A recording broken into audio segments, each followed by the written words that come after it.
제가 여러분들을 위해서 퀴즈 하나를 가져왔습니다. 제가 보기도 있으니까요, 아주 쉬운 문제입니다. 하지만 고민되는 문제예요.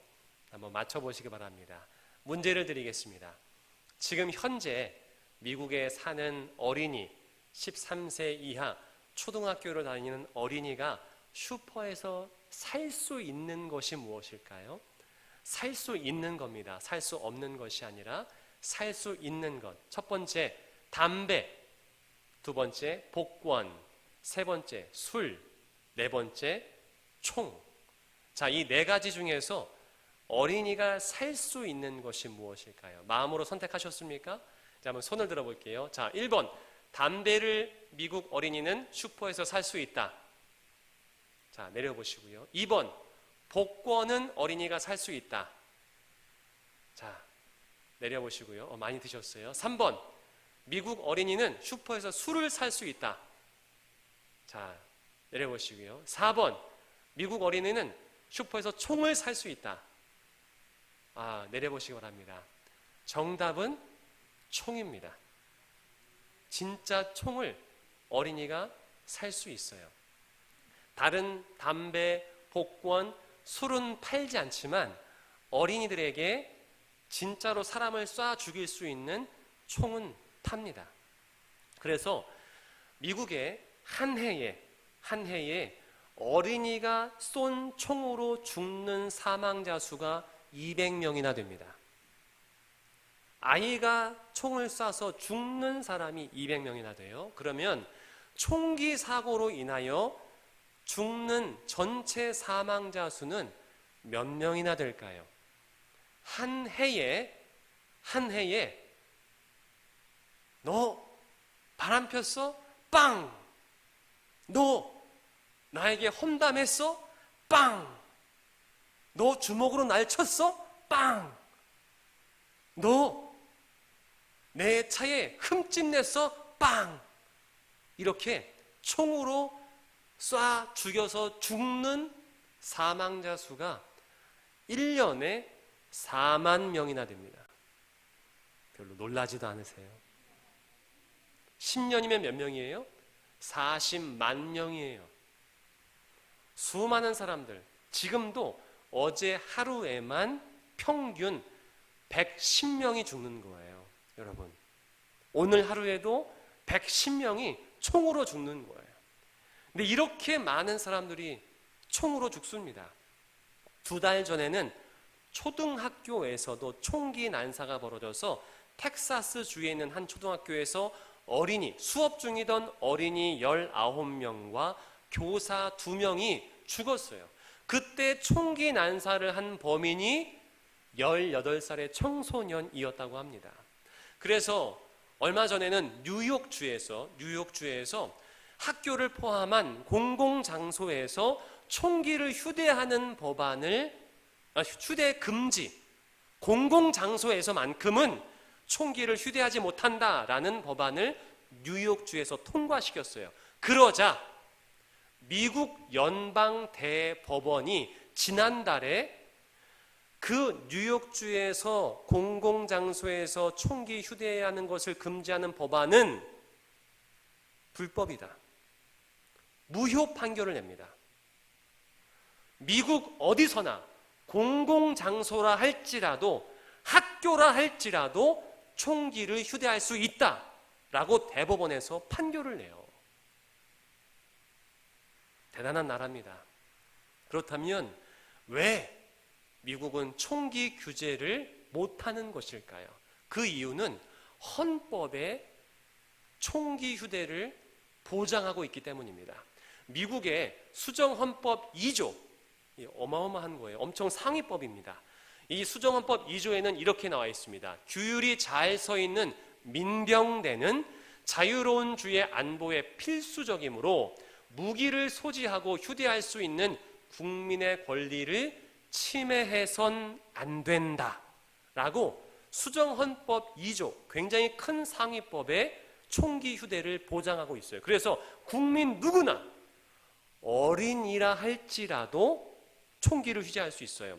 총기로 인하여서 범죄를 저지른 경력이 있다고 하더라도 그 범죄자에게 다시 총을 살 수 있는 기회를 주는 나라가 미국입니다. 그렇다면 왜 이런 법이 만들어졌고 여전히 이 법을 지키고 있는 것일까요? 그 이유는 미국의 역사로부터 시작합니다. 지난 7월 7일이 미국의 독립기념일이었어요. 그런데 1700년대 말에 미국이 영국으로부터 독립을 했을 때 큰 공을 세운 세력이 있습니다. 그들이 바로 민병대예요.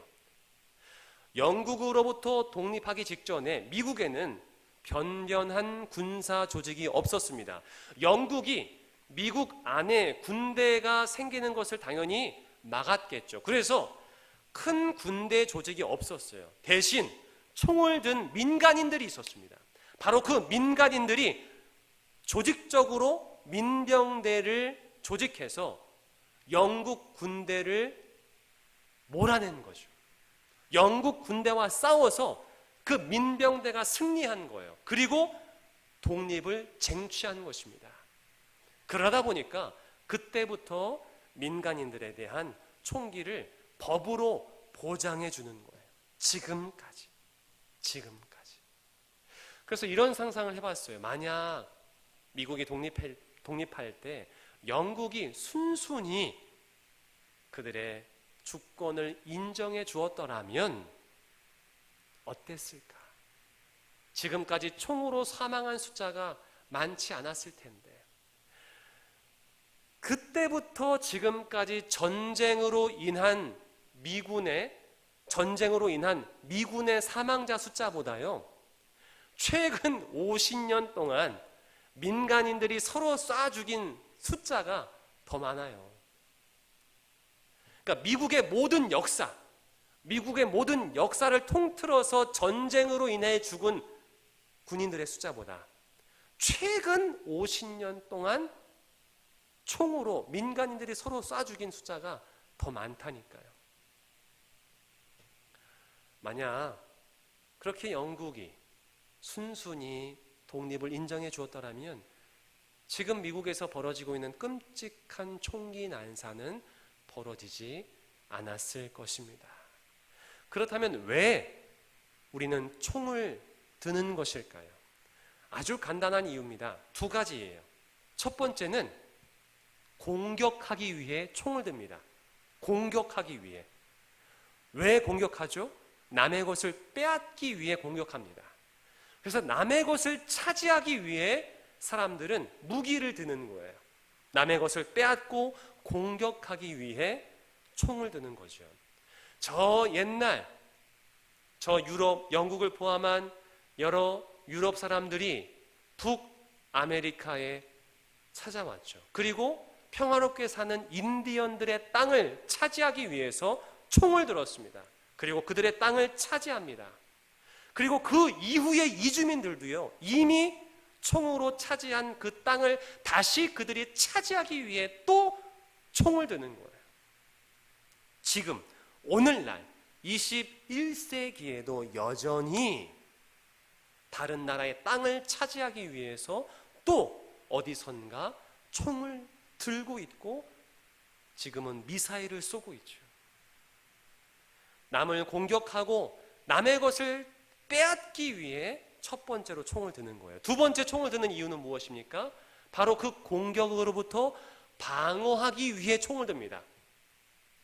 미국이 총기를 허용하는 이유가 거기에요.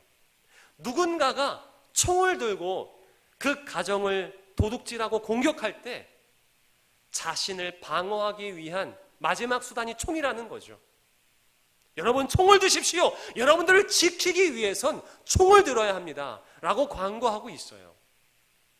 나를 지키기 위해 그 공격으로부터 누군가 내 것을 빼앗으려고 할 때 그것을 지키기 위해 또 사람들은 총을 듭니다.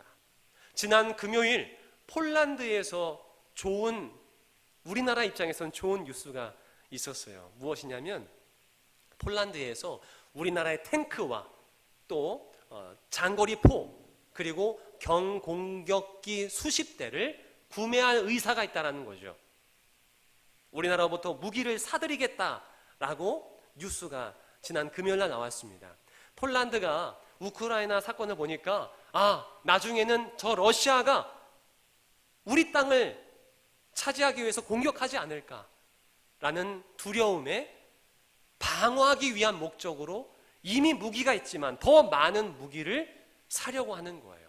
이렇듯 방어하기 위해서 또 사람들은 무기를 듭니다. 근데 여러분 한번 생각해 보세요. 누군가가 빼앗기 위해, 공격하기 위해 총을 든다고 했는데 만약에 그러한 일이 없으면 방어하기 위해 총을 들 일도 없을 것입니다. 공격이 없다면 방어할 필요가 없겠죠. 그런데 왜 공격한다고 했습니까? 남의 것을 빼앗기 위해. 그렇다면 빼앗으려는 마음이 없다면 공격하지도 않겠죠. 남의 것을 차지하려는 욕심이 없다면 공격하지도 않을 것이고 또 공격하지 않기 때문에 방어하지도 않을 것입니다. 그렇게 되면 무기가 필요해요? 필요하지 않아요? 필요하지 않을 거예요. 이것이 바로 하나님께서 꿈꾸시는 평화입니다. 한번 오늘 말씀인데요. 하나님께서 어떤 꿈을 꾸고 계시는지 우리에게 알려주고 계시는데 그 말씀을 읽어보겠습니다. 3절과 4절입니다. 시작. 그가 많은 민족들 사이에 이를 심판하시며 먼 곳 강한 이방 사람을 판결하시리니 무리가 그 칼을 쳐서 보습을 만들고 창을 쳐서 낫을 만들 것이며 이 나라와 저 나라가 다시는 칼을 들고 서로 치지 아니하며 다시는 전쟁을 연습하지 아니하고 각 사람이 자기 포도나무 아래와 자기 무화과 나무 아래에 앉을 것이라. 그들을 두렵게 할 자가 없으리니 이는 만군의 여호와의 입이 이같이 말씀하셨습니다. 아멘. 여러분, 우리는 지금 평화의 세상에 살고 있습니까? 겉으로는 평화로울지 몰라요. 하지만 우리나라 곳곳에 총을 든 군인들이 있습니다. 그리고 여전히 북쪽을 향해 조준되어 있는 미사일들이 있고 대포들이 있어요. 그리고 바다에는 언제든지 공격할 준비가 되어 있는, 방어할 준비가 되어 있는 전한 군함들이 있습니다. 그리고 저 수원과 군산 또 곳곳에 언제든지 출격할 준비가 되어 있는 전투기들이 있어요. 그리고 지금도 우리나라 영공에는 전투기들이 우리나라를 방어하고 있습니다. 그리고 여전히 저 북한은 언제 우리나라를 침략할지 모르는 상황 속에 있어요. 겉으로는 평화로울지 모르지만 여전히 우리는 언제 벌어질지 모르는 전쟁의 두려움 속에 있는 것이죠. 바라기는 이 한반도 땅에 진정한 평화가 임할 수 있기를 바랍니다. 그리고 여전히 전쟁 중인 저 우크라이나 땅에도 하나님께서 꿈꾸시는, 모두가 무기를 내려놓는 그러한 평화가 임하기를 소망합니다. 그렇다면 하나님께서는 어떤 방법으로 하나님께서 꿈꾸시는 그 평화를 이루시고자 하는 것일까요? 그 힌트가 오늘 말씀에 나와 있는데요. 한번 1절과 2절 말씀을 다 같이 읽어보겠습니다. 시작. 끝날에 이르러는 여호와의 전의 산이 산들의 꼭대기에 굳게 서며 작은 산들 위에 뛰어나고 민족들이 그리로 몰려갈 것이라. 곧 많은 이방 사람들이 가며 이르기를 오라 우리가 여호와의 산에 올라가서 야곱의 하나님의 전에 이르자. 그가 그의 도를 가지고 우리에게 가르치실 것이니라. 우리가 그의 길로 행하리라 하리니 이는 율법이 시온에서부터 나올 것이요 여호와의 말씀이 예루살렘에서부터 나올 것임이라. 아멘. 자, 이 미가서는요, 기원전 750년 전에 기록된 하나님의 말씀이에요. 당시에 이스라엘의 통치자들은 하나님의 말씀을 떠나 그 길에서 떠나서 의와 정의와 공의로 통치하는 것이 아니라 탐욕으로 통치하였고 결국 그로 인하여서 많은 백성들이 궁핍하였고 피폐한 삶을 살 수밖에 없었어요. 하나님의 나라가 아닌 다른 세상 나라와 별반 다를 바 없는 삶의 방식대로 살고 있었습니다. 그래서 하나님께서는 선지자 미가를 포함한 여러 선지자들을 통하여서 경고의 말씀을 통치자들에게, 하나님의 말씀을 붙잡고 있는 사람들에게 전했던 것이죠. 그 경고의 말씀은 무엇이냐? 너희들이 이대로 살다간 멸망할 것이다. 하나님의 심판의 때가 임할 것이다 라고 경고하는 거예요.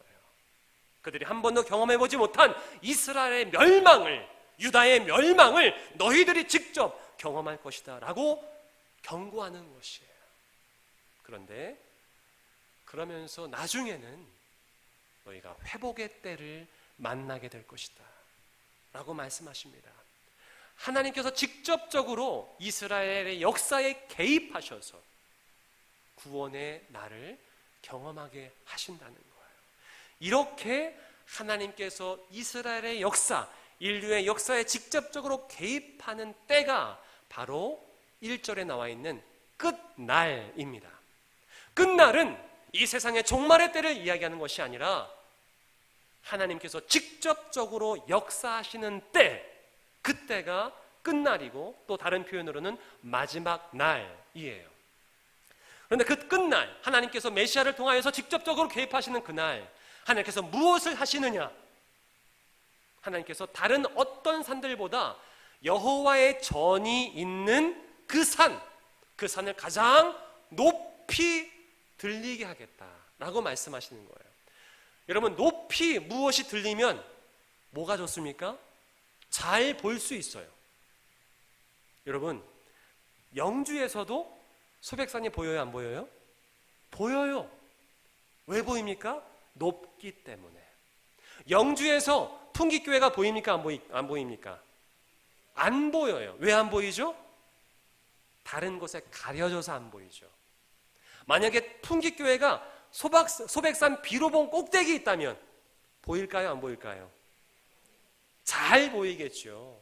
우리가 연화봉 꼭대기에 있는 소백산 천문대가 보여요? 안 보여요? 보여요. 꼭대기에 있으니까. 마찬가지로 하나님께서 여호와의 산을 높이 올려서 그 여호와의 산 위에 있는 여호와의 전을 많은 사람들이 볼 수 있게 하겠다라고 하시는 거예요. 왜 그렇게 하시느냐?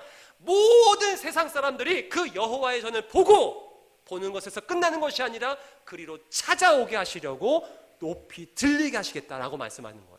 그렇다면 사람들이 여호와의 전에 찾아와서 무엇을 하겠습니까? 말씀을 듣게 하겠다는 거예요. 하나님의 말씀을 모든 사람들이 듣게 하겠다. 그리고 그 말씀을 그 모든 사람들이 듣고 그 말씀대로 행하게 하겠다라고 약속하시는 거죠. 그것을 끝날, 하나님께서 개입하시는 그날 행하시겠다라고 하시는 거예요.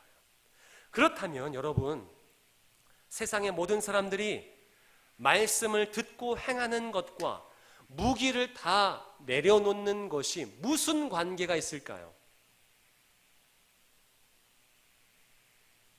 지금도 군대에서 교회가 있어요. 군대에서 교회에서 군인들이 말씀을 들어요. 그렇다고 총을 내려놓습니까? 총을 내려놓지 않아요. 그런데 말씀을 듣고 행하는 것과 무기를 내려놓고 평화를 임하는 것이 무슨 관계가 있을까요? 지금도 잘 들어보시기 바랍니다. 너무나 중요한 말씀이에요. 자, 성경을 딱 피면 창세기 1장 1절이 나옵니다. 말씀의 가장 처음 뭐라고 기록되어 있습니까? 태초에 하나님이 천지를 창조하시니라. 이 세상, 이 우주 만물을 누가 창조하신 거예요? 하나님이 창조하신 거예요. 그렇다면 이 세상 만물은 누구의 것입니까?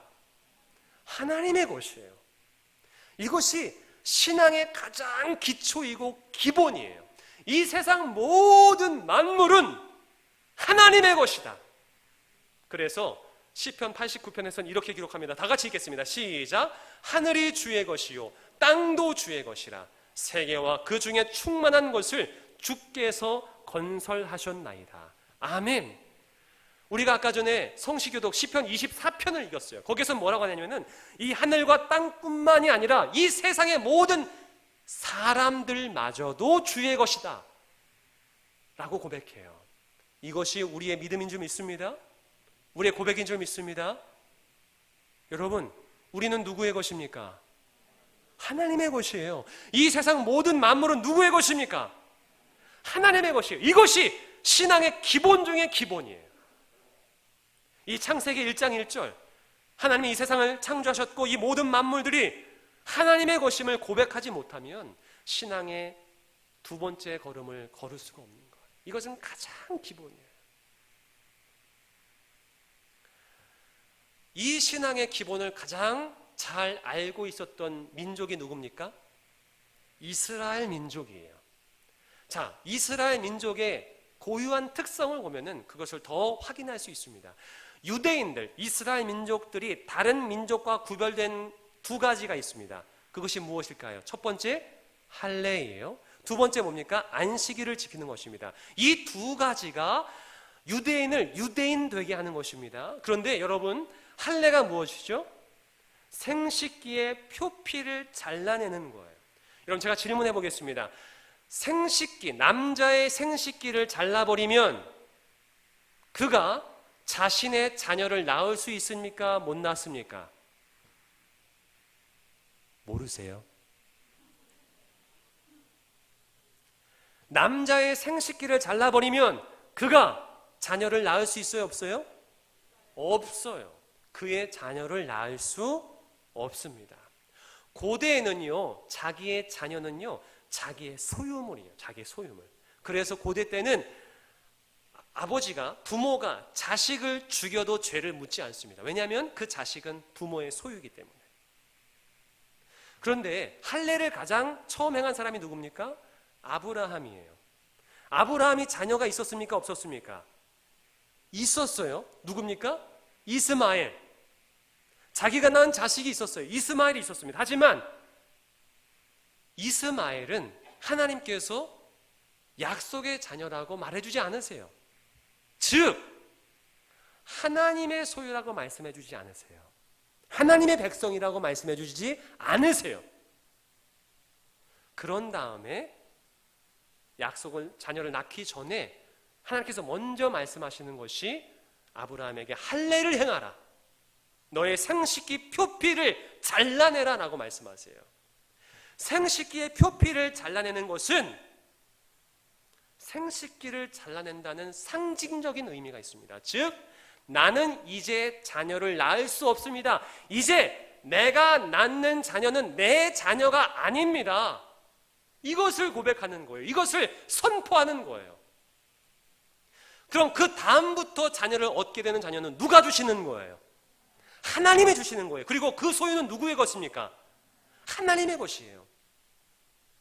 내가 낳은 자녀가 아니기 때문에 내가 생식기를 자르고 이제는 내 자녀가 아닙니다. 이것을 선포하고 낳은 자녀이기 때문에 그 자녀, 할례를 행한 뒤에 낳은 자녀는 하나님의 소유물인 거예요. 그래서 아브라함이 할례를 하고 나서 얻은 자녀가 이삭이죠. 그렇다면 이삭은 누구의 것입니까? 하나님의 것이에요. 그것을 아브라함에게 깨닫게 하기 위해서 할례를 행하라 명령하시는 거예요. 그런데 하나님께서는 한 번 더 확인하시는 거예요. 정말 아브라함이 그 자기의 자녀 이삭을 자기의 소유물로 여기지 않는지, 정말 하나님의 소유로 여기고 있는지를 확인하기 위해서 무엇을 명령하십니까? 그 이삭을 나에게 바쳐라 명령하세요. 한 번 더 확인하시는 거죠. 그런데 아브라함이 바칩니까? 안 바칩니까? 바쳐요. 정말 바치려고 해요. 그 모습을 보고 아브라함의 믿음을 인정해 주시는 거예요. 그제서야. 근데 그 믿음은 무엇입니까? 내 자식마저도 내 것이 아니라 하나님의 소유입니다. 이것이 믿음의 기본이라는 거예요. 그 믿음을 아브라함은 하나님께 증명해낸 거예요. 자, 그 다음부터 아브라함의 자녀들 이삭부터 해서 모든 후손들은 다 할례를 행합니다. 그렇기 때문에 그들이 낳은 모든 자녀, 그 민족, 그들로 구성된, 할례를 통하여 구성된 그 민족은 다 누구의 것입니까? 하나님의 소유라는 거예요. 그래서 하나님께서 뭐라고 약속하시냐면은 너희는 내 백성이 되고, 내 백성이라는 것은 왕의 소유, 백성은 왕의 소유를 말합니다. 너희는 나의 소유가 되고 나는 너희의 하나님이 되겠다 라고 말씀하시는 거예요. 그 신앙의 가장 기본을 잘 알았고 행했던 민족이 바로 이스라엘 민족이었던 것입니다. 자, 그런데 그 나의 소유가 아니라 하나님의 소유입니다. 모든 것이 하나님의 소유입니다 라고 한다면 어떤 일이 벌어질까요? 남의 것을 차지하기 위해, 내 것을 삼기 위해 공격하는 일이 없겠죠. 남의 것을 빼앗으려고 하는 그런 마음이 사라지겠죠. 왜냐하면 내 것이 될 수 없으니까. 이해하셨습니까? 이 세상에 영원한 내 것은 있어요, 없어요? 없어요. 근데 사람들은 내 것을 만들기 위해 빼앗거든요. 내가 차지하기 위해 빼앗는 거란 말이에요. 그러다 보니까 전쟁이 생기고 싸움이 생기는 거예요. 그런데 이 세상 모든 것이 하나님의 것이라는 것을 인정하게 되면 굳이 우리가 그런 마음을 가질 필요가 없는 거예요. 세상에 죄가 왜 들어왔습니까? 누구 때문에 들어왔어요? 아담과 하와 때문에 들어왔습니다. 그런데 왜 죄가 들어왔습니까? 동산에 있는 모든 과실, 열매들을 다 먹을 수 있었지만 하나님께서 한 가지 선악을 알게 하는 동산 중앙에 있는 나무의 열매는 먹지 말라라고 하셨어요. 그것은 아담과 하와에게 주지 않았어요. 즉, 그 열매는 아담과 하와의 것이 아니에요. 누구의 것입니까? 하나님의 것이에요. 하나님의 것. 그런데 그들이 하나님의 것을 탐냈어요. 왜요? 내가 저것을 먹으면 하나님처럼 될 것 같아서. 하나님의 것을 탐낸 거예요. 내가 저것을 가지면, 먹으면 내가 하나님처럼 되지 않을까. 지금도 많은 젊은이들이요, 모든 영끌, 모든 것을 다 끌어모아서 명품 외제차를 삽니다. 집은 없어도. 또한 명품 핸드백을 삽니다. 명품 옷을 사요. 왜냐하면 그것을 가지면 마치 그것을 누리는 연예인들처럼 내가 될까, 그렇게 보이기 위해서 그렇게 그들이 가지고 있는 것을 나도 가지려고 하는 거예요. 아담과 하와가 하나님의 것을 탐냄으로 말미암아 결국 죄가 들어왔어요. 그런데 그 죄로 인하여서 받게 된 벌이 무엇입니까?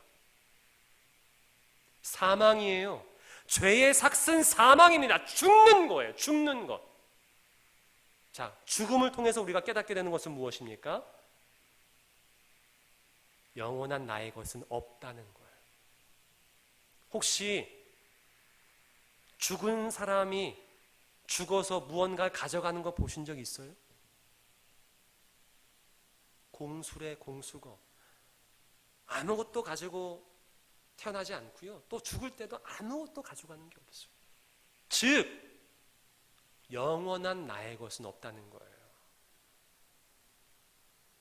김인원 장로님, 혹시 장로님의 소유로 된, 등기가 된 뭔가 있을지 모르겠어요. 하지만 100년 뒤에도 장로님 명의로 된 등기가 있을까요?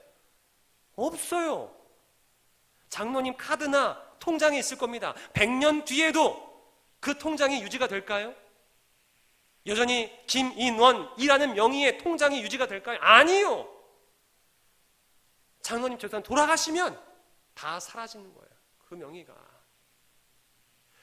하나님께서 아담과 하와에게, 또 우리에게 알려주시는 것이 무엇입니까? 죽음을 통해서, 그 사망을 통해서 알려주시는 것이 무엇이냐? 영원한 내 것은 없다는 거예요. 그 열매를 통해서 저걸 내가 갖겠다, 내가 먹겠다, 내가 차지하겠다. 하지만 영원한 내 것은 없다는 거예요.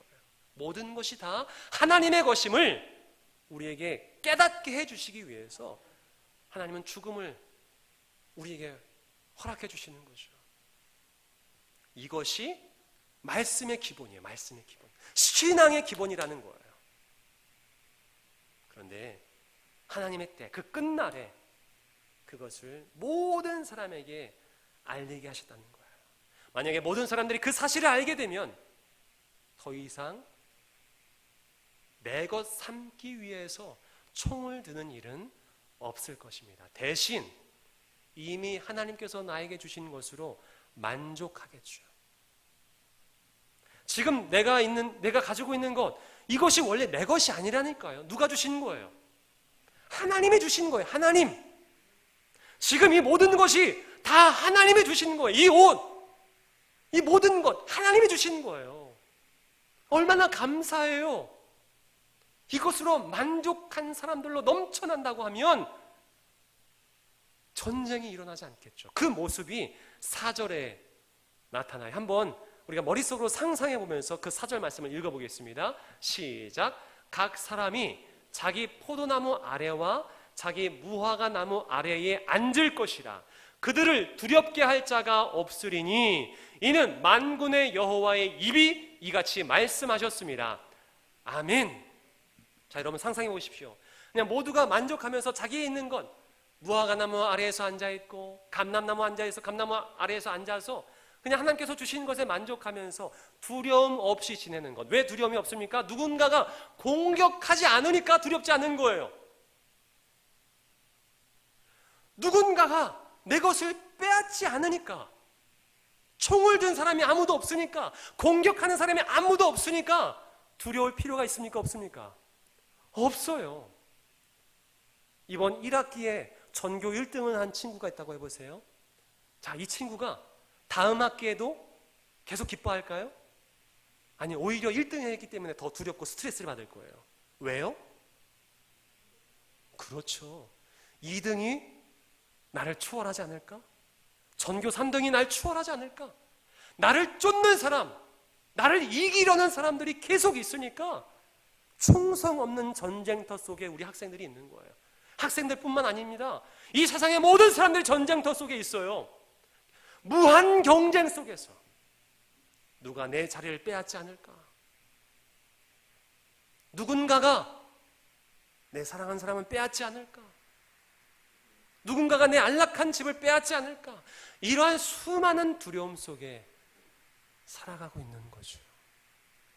이러한 때에 하나님께서 꿈꾸시는 평화가 무엇인지를 우리에게 알려주시는 거죠. 그리고 그 끝날, 마지막 날에 예수 그리스도를 보내주시는 거예요. 그리고 아무도 꿈꾸지 못한 그 방법들을 예수 그리스도를 통해서 보여주셨습니다. 예수님께서 하신 것은 무엇입니까? 그것이 이 세상에서 단순히 꿈으로만 끝날 것이 아니라 행할 수 있다. 그 세상은 이 땅 가운데 나타날 수 있음을 예수 그리스도를 통해서 보여주셨어요. 예수님께서 하신 것이 무엇입니까? 그가 가진 모든 것을 나누어 주신 거예요. 예수님은 누군가의 것을 빼앗지 않으십니다. 오히려 자기의 것을 내 것으로 여기지 않으셨어요. 자기 생명조차도, 여러분, 다른 것은 다 빼앗아갈 수 있어요. 여러분들이 제 옷을 빼앗아갈 수 있습니다. 넥타이를 빼앗아갈 수 있어요. 하지만 생명은 빼앗아갈 수 없어요. 제 생명을 여러분들이 차지할 수 있어요. 저를 죽일 수 있지만, 저를 죽이실 수 있어요. 하지만 제 생명을 여러분들이 가져갈 수는 없어요. 이해하셨습니까? 저를 죽일 수는 있지만 제 생명을 여러분들이 가져갈 수는 없어요. 제 옷은 가져갈 수 있습니다. 뺏어갈 수 있어요. 제 넥타이 뺏어갈 수 있어요. 하지만 제 생명은 여러분들이 가져갈 수 없어요. 그런데 예수님은 그 생명을 주신 거예요, 우리에게. 생명마저도 예수님은 우리에게 나눠주신 거예요. 물과 피를 다 쏟으시면서. 미가서를 통해서 하나님께서 꿈꾸신 그 꿈이 예수님을 통해서 이루어지는 거예요. 오늘날도 모든 사람들이 전쟁터 속에 살아갑니다. 교회도 전쟁이에요. 서로 성도를 빼앗기고